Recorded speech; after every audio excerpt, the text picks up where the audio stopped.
예, 오랜만에 경제 소식을 좀 짚어보겠습니다. 1주택 종부세 폐지될까? 1인당 25만 원 지원될까? 위헌이라고 얘기한 사람이 있습니다. 이 두 가지 주제 참좋은경제연구소 이인철 소장과 함께 얘기를 나눠볼 텐데 먼저 1주택 종부세를 폐지할 것이냐? 여당에서 나온 얘기가 아닙니다. 야당에서 얘기가 나왔는데 목소리 듣고 시작하시죠. 집값이 갑자기 올라가지고 세금이 확 오르니까 화나시죠?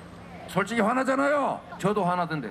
재산세, 종부세 과도하게 올라간 거 차츰차츰 조정해야 합니다. 종부세와 관련된 국민들의 요구사항들이 많이 있어서 민주당이 그 부분과 관련된 검토는 필요하다라고 하는 이야기죠. 그거를 확대 해석해가지고 결정적인 거로 얘기하면 안 되셔요. 자, 박찬대 신임 원내대표가 아무리 비싼 집이라도 1주택이고 실제 거주하고 있다면 과세 대상에서 빼줘야 된다. 문재인 정부는 국민 수용성을 고려하지 않고 이념적 틀에서 부동산 세제를 밀어붙여 실패를 경험했다. 자, 이게 한국경제신문과의 지난 8일 있었던 인터뷰 내용인데, 자, 인철 소장님. 자, 종부세는 지금 12억이 과세 기준인 거죠? 지금 내고 있는 사람들이 윤석열 정부 들어서 좀 줄긴 했습니다. 한때 많았을 때 119만 명까지 갔다가 41만 명으로 줄긴 했습니다만 여전히 많은 숫자이긴 합니다. 자, 야당에서 꺼낸 종부세 1주택 폐지론 실현 가능성이 있습니까? 일단 종부세 부과 기준을 좀 살펴보면 종부세는 고가주택, 이제 부동산 투기를 좀 막자라는 차원에서 노무현 정부 시절 도입을 했어요. 1주택자의 경우는 고가주택입니다. 공시가격이 12억 원 이상이라고 하면 실제 거래 가격은 18, 9억 넘어가야 됩니다. 예. 그리고 2주택 이상의 경우에는 공시가격이 9억 원 이상인 경우에 부과가 되는데 말씀하셨던 것처럼 지금 문재인 정부 초기에는 전체 종합부동산세 대상자가 33만 명이었지만 수직지 상승합니다. 부동산 가격 올랐죠. 세금을 징벌적으로 과세했기 때문에 100만 명이 넘어갔습니다.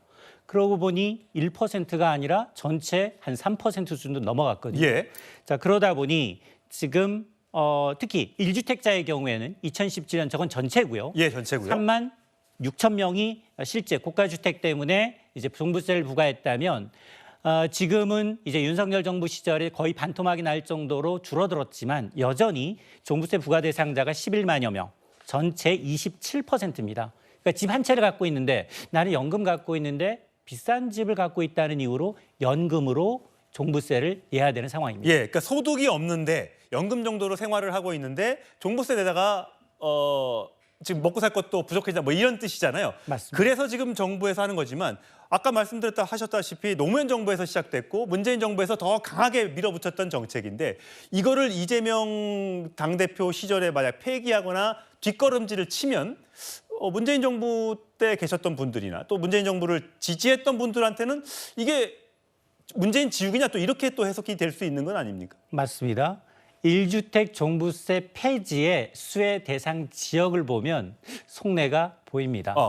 자, 20억 원 이상 고가주택은 어디에 주로 있을까요?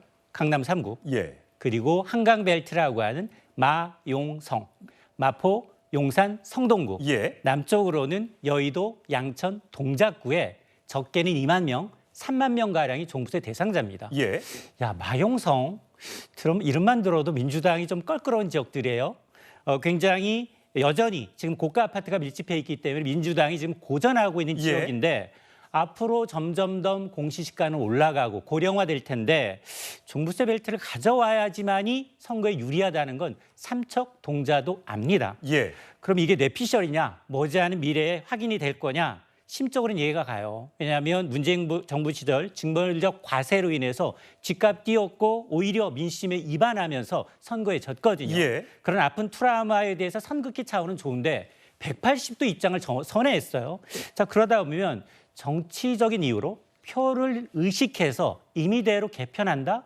과연 유권자들이 이걸 어떻게 받아들일지는 의문입니다. 예. 그래서 윤기찬 부위원님, 이게 그렇다면 이게 폐지를 될지 안 될지는 모르겠습니다만 여당 내에서도 찬성하는 기류가 있으니까 이게 뭐 잘 된다. 그렇다면 지금 이게 민주당 이재명 대표의 어떤 차악이 그 대통령으로 나가기 위한 그거의 발판으로 이 정책을 또 하고 있는 그렇다게 해석을 할 수 있는 겁니까? 뭐 그렇게 해석이 됩니다. 근데 지금 윤석열 대통령의 대선 공약도 종부세 폐지였어요. 예. 그러니까 사실은 이제 법률적으로 보면 이중과세라는 비판의 여지가 많죠. 이미 재산세를 내고 있는데 종부세 또 내는 거죠. 그렇죠. 뭐 양도세, 재산세 내는데 종부세 추가로 내는 거기 때문에 여기에 대해서는 이제 상당한 비판 여론이 있었는데 어쨌든 윤석열 대통령은 대선 공약으로 폐지를 내세웠고요. 이재명 대표, 그러니까 민주당 측에서는 이게 지난 지선에서 지고 대선에서 지고 그 이전에도 보면 종부세를 완화하겠다는 얘기를 했다가 다시 또 되돌린 경험이 있어요. 그러니까 처음에 선거 국면에서는 종부세 완화하겠다 이렇게 국민께 약속을 합니다. 그랬다가 만약 선거 끝나고 나면 다시 되돌려요. 지금 거꾸로죠. 예. 선거 끝난 뒤에 종부세 문제가 예. 있는 거죠. 그렇다면 다음 선거 어디 있습니까? 지방선거는 하고 대선이죠. 예. 그러니까 대선 플랜인데 문제는 뭐냐면 지난 2022년도 12월 달까지 이게 12월까지 원래 11억에서 12억까지 올라간 거죠. 그러니까 완화된 겁니다. 그렇죠.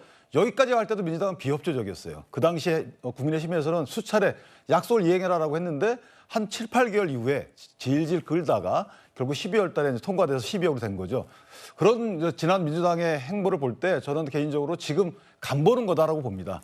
이렇게 얘기했을 때 민주당을 떠나는 지지층도 따져봐야 되는 거잖아요. 이게 떠나는 지지층과 들어오는 지지층을 예. 따져보고 만약에 정치적인 이득이 된다 그러면 추진하는 것이고 그렇지 않다면 추진 안 할 것이다. 다시 말씀드리면 이것이 국민 전체 이익을 위해서 하는 것이 아니고 정치적 계산을 하는데 그 계산 주판화를 돌릴 것이다. 예. 그러니까 여론 간보기 차원이다. 예. 이렇게 봅니다. 근데 이 소장님, 이게 어쨌든 우리가 얘기하는 똘똘한 한 채, 강남의 똘똘한 한 채 얘기하지 않습니까? 그러면 강남에 막 30억짜리 아파트에 사는데 난 1주택자밖에 아니니까 나는 세금을 못 내겠네?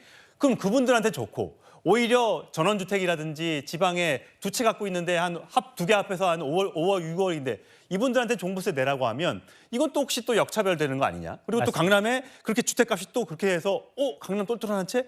강남 집값이 올라가면 또 다른 지역으로 또 강남 부동산이 또 이렇게 앙등해서 또 부동산 시장 또 불안하게 만드는 것 아니냐? 이런 우려가 나올 수 있지 않습니까? 맞습니다. 문제는 이제 부작용인데요. 조세 정책은 예측 가능해야 하고 공평해야 합니다. 근데 이제 공평하지 않다라는 조세 형평성 논란이 있을 수 있습니다. 말씀하신 것처럼 3, 4억짜리 집 두세 채 갖고 있다고 나는 종부세 내야 되는데 강남에 50억, 100억짜리 아파트는 종부세를 한 푼도 내지 않는다라고 하면 누구라도 똘똘한 한 채로 쏠림 현상은 분명히 나타납니다.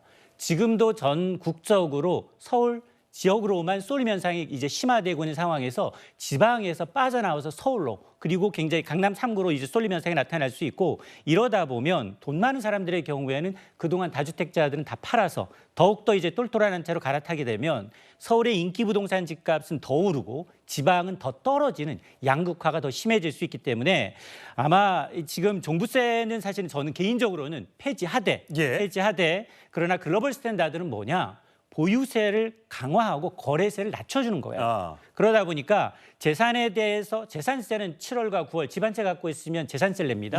근데 종합부동산세는 7월과 9월에 내고 야 너는 고가니까 12월에 한 번 더 내.